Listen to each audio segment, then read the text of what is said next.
এখানে আর দুটো দাবি নিয়ে আপনারা যেটা প্রশ্ন করলেন যে পিআর পদ্ধতিতে নিম্ন কক্ষের অর্থাৎ জাতীয় সংসদের নির্বাচন তারা চায়, সেটা তাদের রাজনৈতিক অবস্থান থেকে, দলের অবস্থান থেকে চাইতেই পারে।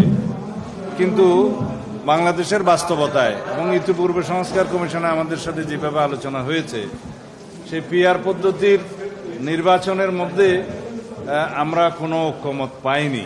তাছাড়া বাংলাদেশে এই আনুপাতিক হারে নির্বাচনের জন্য কোনো ইতিহাস নাই এবং সংসদীয় রাজনীতি বা সংসদীয় নির্বাচনের ইতিহাস নাই।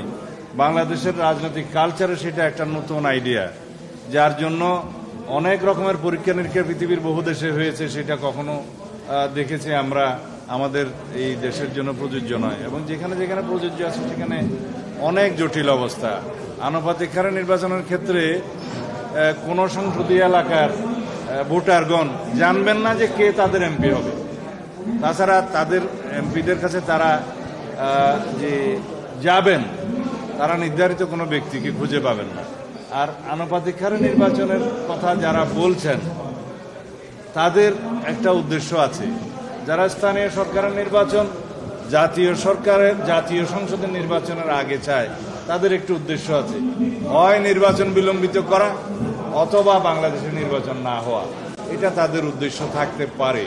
তবে আমরা বাংলাদেশের মানুষ ঐক্যবদ্ধ আছি। এদেশের সকল গণতন্ত্রকামী মানুষ সংগ্রাম করেছে স্থানীয় সরকার নির্বাচনের জন্য নয়, একটি সুষ্ঠু, নিরপেক্ষ, অবাধ ও জাতীয় সংসদ নির্বাচনের জন্যই আমরা দীর্ঘ 17 বছর সংগ্রাম করেছি। আমাদের ভোটাধিকার প্রয়োগের জন্য আমরা অসংখ্য জীবন হারাতে হয়েছে। আমাদের ছাত্র গণ অভ্যুত্থান হয়েছে, শহীদের রক্তের আকাঙ্ক্ষা হলে এদেশের জন্য প্রকৃত একটি শক্তিশালী গণতান্ত্রিক রাষ্ট্র বিনির্মাণ হয়। এবং আমরা সেই প্রকৃত গণতান্ত্রিক রাষ্ট্র বিনির্মাণ করতে পারবো অবশ্যই একটি সুষ্ঠু, নিরপেক্ষ, অবাধ নির্বাচনের মাধ্যমে, জাতীয় সংসদ নির্বাচনের মাধ্যমে, যদি একটি রাজনৈতিক সরকার প্রতিষ্ঠা হয়। এর বিষয়ে আমার বক্তব্য নেই। কালকে কমিশনে আপনারা ডেকেছি, আলোচনা করছেন, আপনি ভিতরে বক্তব্য বললেন, আসলে এই পিআর পদ্ধতি কোনোটা দিয়ে আসলে একমত হচ্ছে না। এভাবে কতদিন আলোচনা চলবে? আসলে পিআর পদ্ধতির ইস্যু এখনো আসেনি। আসলে তখন আলোচনা করব। আপনাদের অবস্থান কি আছে এখন? আসলে বিপক্ষে আমরা পিআর পদ্ধতি তো আমরা আমাকে আগেই প্রত্যাখ্যান করেছি।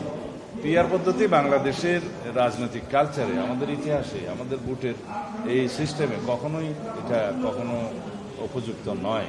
আমরা এখানে এক ব্যক্তির এক ভোট এবং সরাসরি ভোট প্রত্যেকটা নির্বাচনী এলাকায় তার প্রতিনিধিকে সে ভোট দেবে এবং এটাকে বলা হয় ফার্স্ট পাস্ট দি পোল। সেই সিস্টেমের মধ্যে আমরা আছি এবং ঐকমত্য কমিশনের যে আলোচনায় সেটা এখন এভাবেই টেবিলে আছে। এখন কেউ কেউ রাজনৈতিক দাবি হিসাবে সেটা উত্থাপন করতে পারে, সেটা তাদের রাজনৈতিক অধিকার। তবে সেটা সবার উপরে চাপিয়ে দেওয়ার কোনো মানে নেই।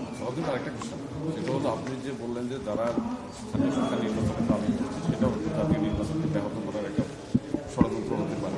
সেই ক্ষেত্রে আপনারা কি মনে করেন যে ইলেকশন কমিশন তো চিফ ইলেকশন কমিশনের সাথে চিফ এডভাইজারের মিটিং হওয়ার পর এখনই ইলেকশনের একটা সুনির্দিষ্ট রোড ম্যাপ ফেব্রুয়ারিতে সেটা ঘোষণা করা দরকার?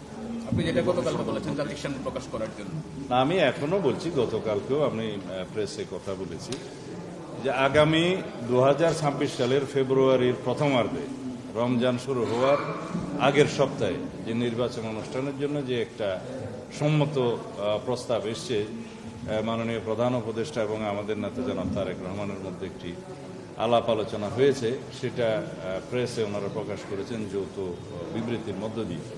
সেটা তখনই কার্যকর হবে যখন উনি ইলেকশন কমিশনকে একটা যথাযথ প্রক্রিয়ার মধ্যে দিয়ে সেই মেসেজটা দেন, ইনস্ট্রাকশনটা দেন এবং প্রধান উপদেষ্টার কার্যালয় থেকে এবং নির্বাচন কমিশন থেকে অথবা উভয় পক্ষ একই সাথে প্রেসে যখন বলবে, জাতিকে যখন জানাবেন, তখনই আমরা প্রকৃতপক্ষে আশ্বস্ত হব যে আমরা সেই সময়ে নির্বাচনটা। তাদের দাবি অনুসারে সংস্কার এবং বিচার তো চলমান প্রক্রিয়া চলবে। সংস্কারও হবে, বিচারও হবে, চলমান প্রক্রিয়া।